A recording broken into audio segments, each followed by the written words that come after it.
जय Hind live times आप देख रहे हैं और मैं हूं आपके साथ स्वाति आर्य। स्वागत है आप सभी का बुलेटिन में। अमेरिका में जल्द ही आम चुनाव होने हैं।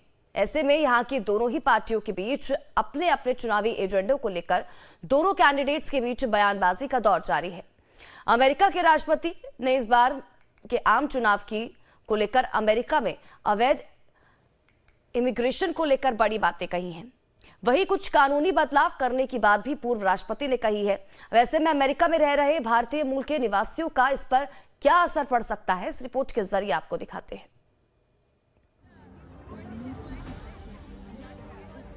अमेरिका में रहने वाले भारतीय अमेरिकियों की संख्या लगभग 52 लाख है। ये यहाँ दूसरा सबसे बड़ा अप्रवासी समुदाय है और इनमें से लगभग 23 लाख वोटर हैं।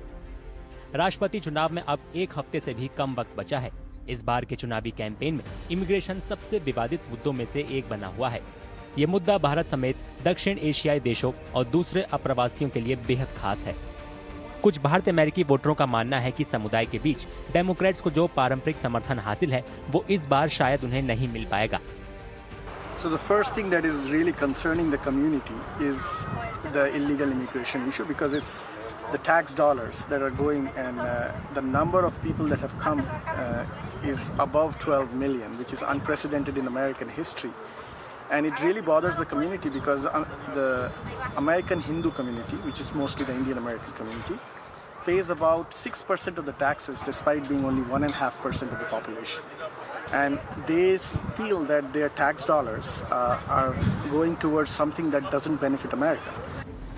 अपने चुनावी भाषणों में ट्रंप ने वॉशिंगटन की इमिग्रेशन पॉलिसी को कड़ा करने के लिए एक क्रांतिकारी बदलाव का वादा किया था।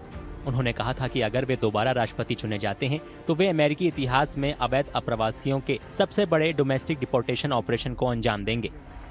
इतना ही नहीं, रिपब्लिकन उम्मीदवार ट्रंप ने अमेरिका में अवैध रूप से रह रहे अप्रवासियों के बच्चों के लिए बर्थ राइट सिटीजनशिप को खत्म करने का संकल्प लिया है। इससे बांग्लादेश, भारत और पाकिस्तान समेत कई प्रवासी समुदायों की चिंता बढ़ गई है। इन वजहों से कुछ भारतीय अमेरिकियों का मानना है कि कमला हैरिस राष्ट्रपति पद के लिए बेहतर विकल्प होंगी। Yes, so right now we have millions of people in immigration waiting their green card for last 10, 15, 20 years. I feel Ms. Kamala Harris understands the pain as an immigrant or children of immigrant parents. She will definitely, that's one of her agenda. On the other hand, Mr. Trump may not go that much deep into the immigration. So we need a immigration reform, which will, where we can use the lost lottery in the past for green cards, so that our people who are in line can get a faster green card and grow and develop here. कई भारतीय अमेरिकी वोटरों का ये भी कहना है कि भारत से आने वाले कई अप्रवासियों को स्थायी निवासी का दर्जा या ग्रीन कार्ड हासिल करने के लिए बहुत लंबा इंतजार करना पड़ता है और इमिग्रेशन कानून भारत समेत ज्यादा जनसंख्या वाले देशों के खिलाफ है। इंडियन कम्युनिटी का जो सबसे बड़ा प्रॉब्लम है यहाँ पे वो इमिग्रेशन रिलेटेड है कि लोगों को बहुत वेट करना पड़ता है ग्रीन कार्ड के लिए। पढ़े लिखे लोग आते हैं, सालों सालों वेट करते हैं, फैमिलीज आती हैं, फैमिली सफ़र होती हैं, कुछ लोगों को वापस भी जाना पड़ता है। तो ये जो कोटा सिस्टम यहाँ पे किया हुआ है ना 7% का, कि हर कंट्री को 7% मिलेगा, तो कंट्री लाइक नेपाल है जैसे फॉर एग्जांपल, और some other countries 7% of India being a big country, India को थोड़ा प्रेफरेंस मिलना चाहिए। The visa part is very difficult. Like I myself had to wait for almost 15 years to get my green card. So it will be very challenging, and any incoming government which is working for the interest of the students and also to alleviate the visa problems for them might get support from everyone. So that's what I foresee. So, and it's very clear which parties are going to support the Indians, and also the alleviate the problems of visa for anyone coming to US. राष्ट्रपति पद की दौड़ में कड़ी टक्कर देखने को मिल रही है, क्योंकि हैरिस और ट्रंप दोनों ही ज्यादातर स्विंग स्टेट्स में पॉपुलर वोटों के लिए बराबरी पर हैं।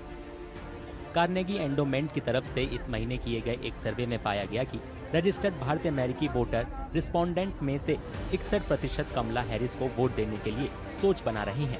वहीं 32% डोनाल्ड ट्रंप को वोट देने का इरादा रखते हैं। व्हाइट हाउस की रेस जीतने के लिए कामयाब उम्मीदवार को 538 इलेक्टोरल वोटों में से 270 वोट हासिल करने होंगे। और वहीं अमेरिका में चल रहे चुनावी घमासान के बीच रिपब्लिकन पार्टी के राष्ट्रपति पद के उम्मीदवार और पूर्व राष्ट्रपति डोनाल्ड ट्रंप ने हिंदुओं को लेकर ऐसा बयान दिया है जिसके बाद अमेरिका से लेकर भारत तक में ट्रंप की काफी तारीफ हो रही है। दरअसल एक तरफ अमेरिकी हिंदू संगठनों ने ट्रंप की तारीफ की है तो दूसरी तरफ वीएचपी ने इस बयान का स्वागत किया है। सवाल यह है कि ये बयान क्यों इतना महत्वपूर्ण है और ट्रंप के इस बयान के क्या क्या बड़े मायने हैं हम आपको बताएंगे, लेकिन सबसे पहले देखिए कि आखिर डोनाल्ड ट्रंप ने कहा क्या है। तो देखिए उन्होंने लिखा है कि मैं बांग्लादेश में हिंदुओं, ईसाइयों और दूसरे अल्पसंख्यकों के खिलाफ बर्बर हिंसा की कड़ी निंदा करता हूं, जिस पर भीड़ ने हमला किए और लूटपाट की गई। वे लोग पूरी तरह से अराजकता की स्थिति में हैं। तो ये डोनाल्ड ट्रंप की तरफ से सोशल मीडिया प्लेटफॉर्म एक्स पर लिखा गया है। उन्हें आगे लिखा है कि ये मेरी निगरानी में कभी नहीं हुआ। कमला हैरिस और बाइडेन ने दुनिया और अमेरिका में हिंदुओं की उपेक्षा की है। वे इजराइल से लेकर यूक्रेन और साथ ही साथ हमारी अपनी दक्षिणी सीमा तक एक आपदा में है। आगे उन्होंने यह भी लिखा है कि कट्टरपंथी वामपंथ के धर्म विरोधी एजेंडे के खिलाफ हिंदू अमेरिकियों की भी रक्षा करेंगे। हम आपकी आज़ादी के लिए लड़ेंगे। हम भारत और मेरे अच्छे दोस्त प्रधानमंत्री मोदी के साथ अपनी महान साझेदारी को भी मजबूत करेंगे।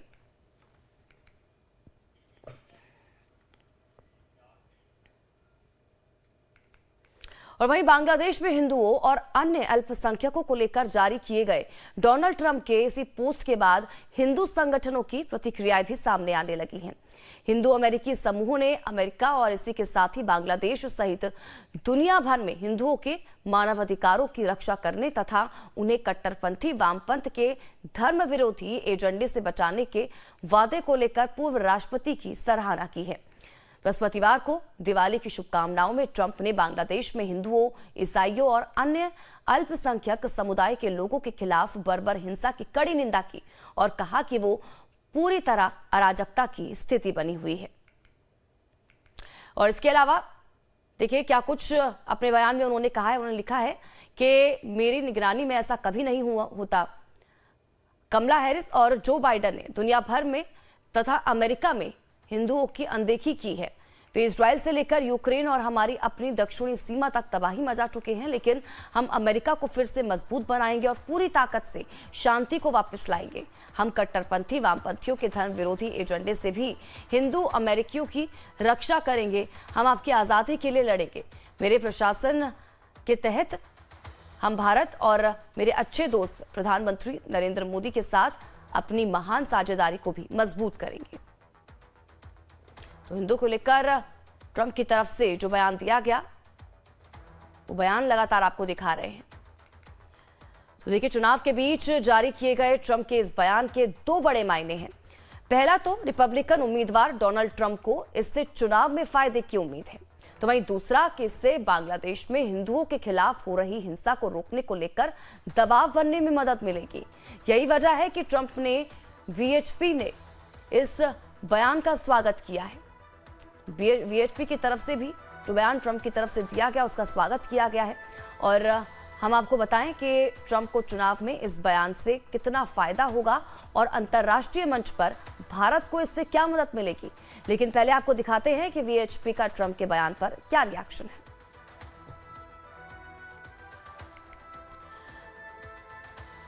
तो डोनाल्ड ट्रंप के सोशल मीडिया पर जारी एक्स पोस्ट का विश्व हिंदू परिषद यानी कि वीएचपी के राष्ट्रीय प्रवक्ता विनोद बंसल ने स्वागत किया है और कहा है कि डोनाल्ड ट्रंप ने वैश्विक स्तर पर हिंदुओं के अधिकारों की रक्षा करने का जो वादा किया है उसका हम स्वागत करते हैं। आप भी सुनिए वीएचपी प्रवक्ता का ये बयान। दुनिया के सभी लीडर्स को इसके लिए आगे आना चाहिए। मैं स्वागत करता हूं डोनाल्ड ट्रंप जी का कि वो माइनॉरिटीज के इश्यूज को पहले भी उठाते रहे हैं और अब उन्होंने जिस स्ट्रांग वॉइस के साथ में उठाया है वो सर्वथा जो है एक उचित कदम है और ये होना ही चाहिए। बट दुर्भाग्य यह है कि दुनिया के बाकी वर्ल्ड लीडर्स को क्या हो गया, जब हिंदुओं पर ऑपरेशन होता है, हिंदुओं पर उत्पीड़न होता है, हिंदुओं को मारा काटा जाता है, हिंदुओं का धर्मांतरण करके उनको देश से निकाला जाता है, उनको पलायन के लिए मजबूर किया जाता है, तब उस समय सारे के सारे वर्ल्ड लीडर्स में एक अजीब तरह का सन्नाटा देखने को मिलता है। मुझे तो समझ में नहीं आता कि जब बांग्लादेश के अंदर इतनी बड़ी एट्रोसिटीज हुई और यूएनएचआरसी जैसे संगठन भी पूरी तरह से नदारद रहा। तो क्यों वीएचपी ने ट्रंप के इस बयान का स्वागत किया है और इस बयान से अंतर्राष्ट्रीय कूटनीति के मंच पर भारत को क्या फायदा होगा, हम आपको ये भी बताएंगे। लेकिन इससे पहले ये समझिए कि अमेरिकी चुनाव में भारतीय अमेरिकी आबादी कितनी है और वो क्यों खास है। तो देखिए, भारतीय अमेरिकी की संख्या अमेरिका की आबादी का लगभग 1.5% है। हालांकि वो तेजी से एक महत्वपूर्ण वोट बैंक बन चुके हैं। 2020 के राष्ट्रपति चुनाव में 70% से अधिक भारतीय अमेरिकियों ने बाइडेन और हैरिस टिकट के लिए मतदान किया। इसका मुख्य कारण कमला हैरिस का भारतीय समुदाय से संबंध था। कमला हैरिस के इंडियन कनेक्शन की वजह से अमेरिकी भारतीय समुदाय के लोगों ने पिछले चुनाव में जमकर डेमोक्रेटिक पार्टी को वोट किए थे और इस बार कमला हैरिस राष्ट्रपति पद की उम्मीदवार है। वैसे भी अमेरिका में रह रहे भारतीय समुदाय के लोग परंपरागत रूप से डेमोक्रेटिक पार्टी के समर्थक रहे हैं, लेकिन अमेरिका में तेजी से बढ़ती हिंदुओं की आबादी को देखते हुए रिपब्लिकन पार्टी भी इनका समर्थन हासिल करने की पूरी कोशिश करती रही है और ट्रंप और हैरिस के बीच इस बार बेहद ही करीबी मुकाबले के आसार हैं। लगातार हो रहे सर्वे में दोनों के बीच करीबी मुकाबला दिख रहा है। ऐसे में एक एक वोट कीमती है, इसीलिए बांग्लादेश और अमेरिका समेत पूरी दुनिया में हिंदुओं को सुरक्षा की गारंटी दिलाने की बात कहकर एक बड़ा चुनावी दांव खेला है। अमेरिकी हिंदुस्तानियों का दिल जीतने के लिए ट्रंप ने फिर एक बार मोदी को अपनी करीबी दोस्त भी बताया है। हालांकि पिछले चुनाव में करीब 22% अमेरिकी भारतीयों ने ही ट्रंप को वोट किया था, लेकिन एक सर्वे के मुताबिक इस बार ट्रंप को 29% हिंदुओं के वोट मिल सकते हैं और इसीलिए भी ट्रंप 4 दिन बाद होने वाले चुनाव से ठीक पहले हिंदुओं को अपनी ओर करने के लिए बड़ा दांव उन्होंने खेला है।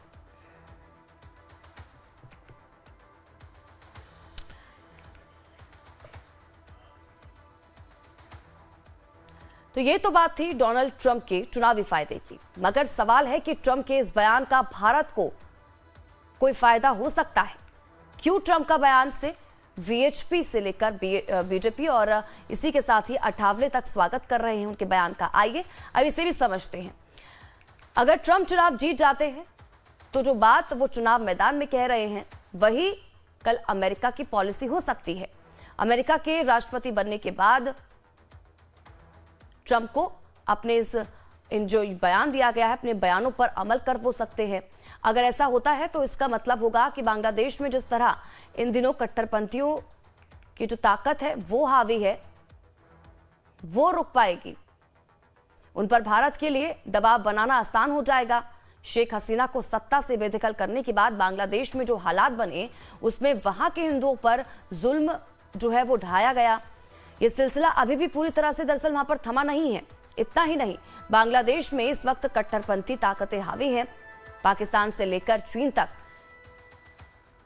इन भारत विरोधी ताकतों के साथ मिलकर भारत और बांग्लादेश रिश्तों को कमजोर कर रहे हैं और भारत के खिलाफ साजिश भी रच रहे हैं।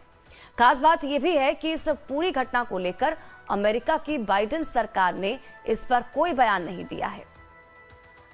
अपनी विपक्षी और इसी के साथ ही डेमोक्रेटिक उम्मीदवार कमला हैरिस पर आरोप लगाते हुए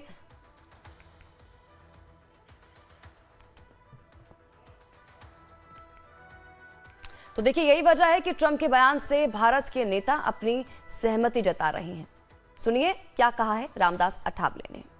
मुझे लगता है कि कम से कम 35 से कम ज़्यादा जो रिबेल्स है, ये रिबेल्स मतलब हमारे महायुति के है, तो सभी रिबेल्स 4 तारीख तक अपना जो उम्मीदवारी है वो पीछे लेगा, ऐसा हमें पूरा विश्वास है।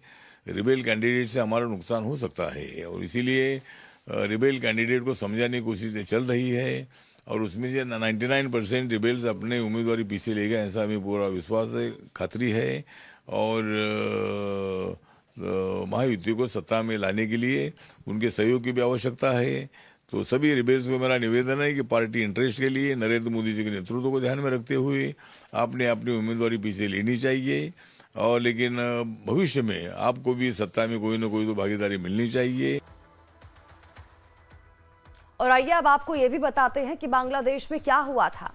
दरअसल जुलाई से अगस्त 2024 के बीच बांग्लादेश में हिंदू समुदाय की संपत्ति और दुकानों पर हमले की खबरें आई थी। ये तब हुआ जब वहां छात्रों की रिजर्वेशन के मुद्दे को लेकर चल रहे बड़े प्रदर्शन के बाद सरकार गिर गई और प्रधानमंत्री शेख हसीना को देश छोड़कर भारत आना पड़ा। इस दौरान वहां हिंदुओं के खिलाफ हिंसा की कई वारदात सामने आई जो अब तक नहीं थमी है।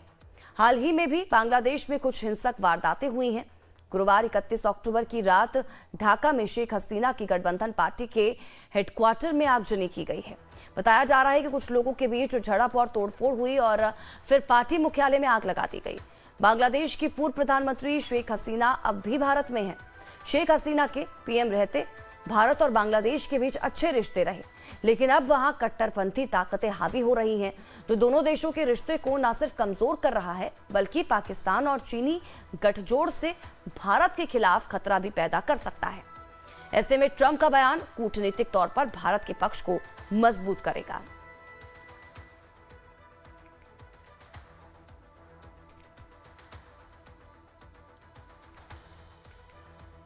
और वहीं 5 नवंबर को अमेरिका में राष्ट्रपति पद के लिए चुनाव है और इस चुनाव में जीतने वाला व्यक्ति व्हाइट हाउस से देश का नेतृत्व करेगा। ये मुकाबला मौजूदा उपराष्ट्रपति और पूर्व राष्ट्रपति डोनाल्ड ट्रंप के बीच होगा। और इस बीच आपको बताते हैं कि अमेरिका और भारत में आम चुनावों में कितना अंतर है। इसको आप हमारी इस स्पेशल रिपोर्ट में समझिए। इसके साथ ये भी समझिए कि दोनों देशों का समीकरण में क्या फर्क है। देखिए,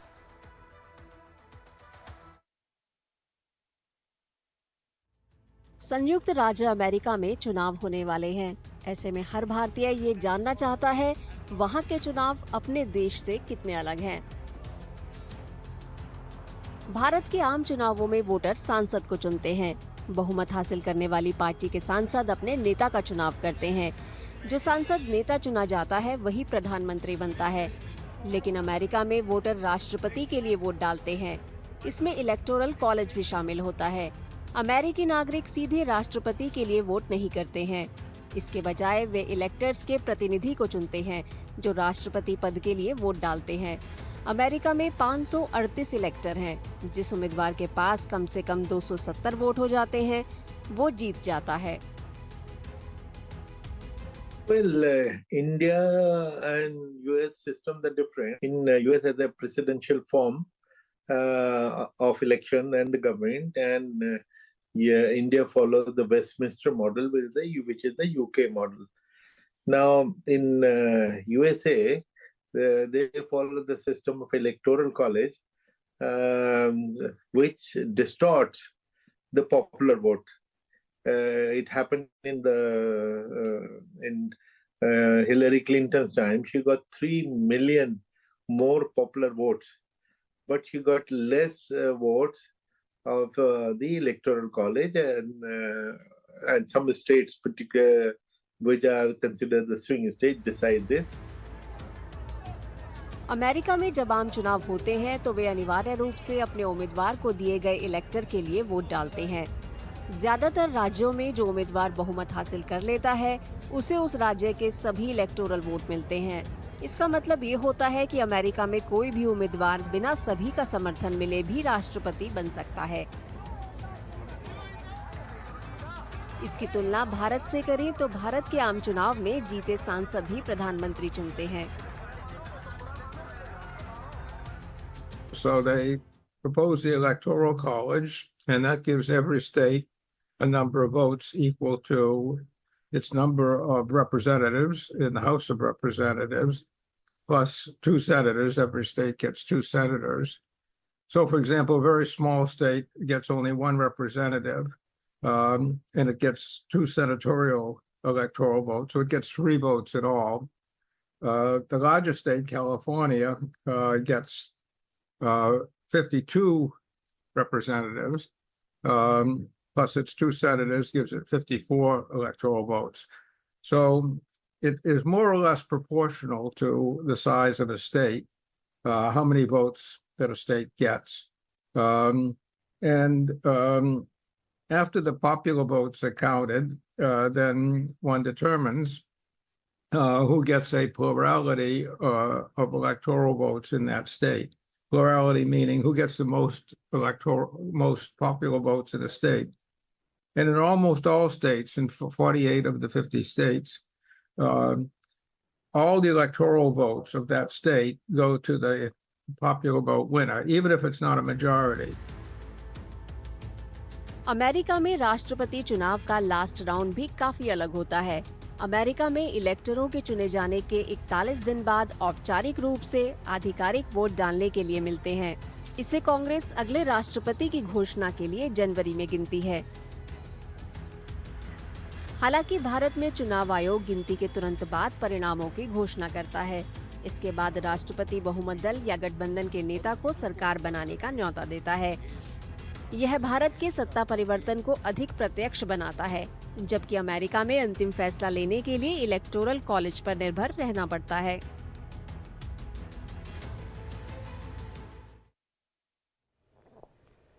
और चलिए बात तेलंगाना की करेंगे।